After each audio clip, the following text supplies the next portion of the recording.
Okay, ghost story. I was living in New Zealand and I'd rented a house. And I'd literally just arrived in the country and I was asleep in my bedroom. And I literally had like no furniture, nothing. I'd literally just arrived.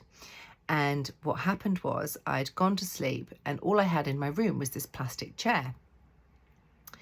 And you know, like when you're in that state of awake, asleep, awake. And then suddenly I don't know why, but like I opened my eyes. I was laying on my side looking out of my bed towards the window and the plastic chair that was in the corner of the room.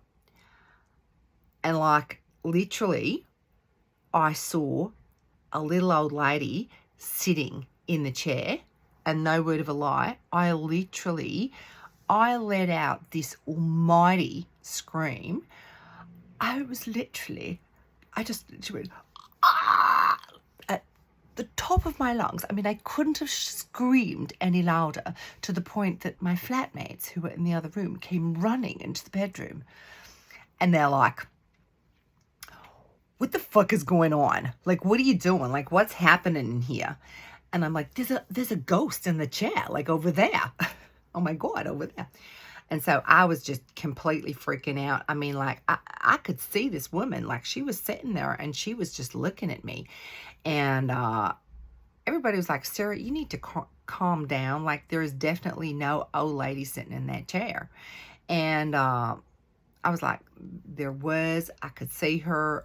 I don't know, like, I don't know where she went. Anyway, it turns out that the owner of this property, a mother died in this property. His mother died in that room. And when I described that old lady to the owner, he was like, yes, that's my mother. I was like, oh, great. I've rented a room where dead old lady comes to visit me. Anyway, as it turns out, I had like, in New Zealand, they have like these people that can come like to your house and, ask the spirits to head to where they need to go. And so that's what I did. Yeah. That's my one and only ghost story.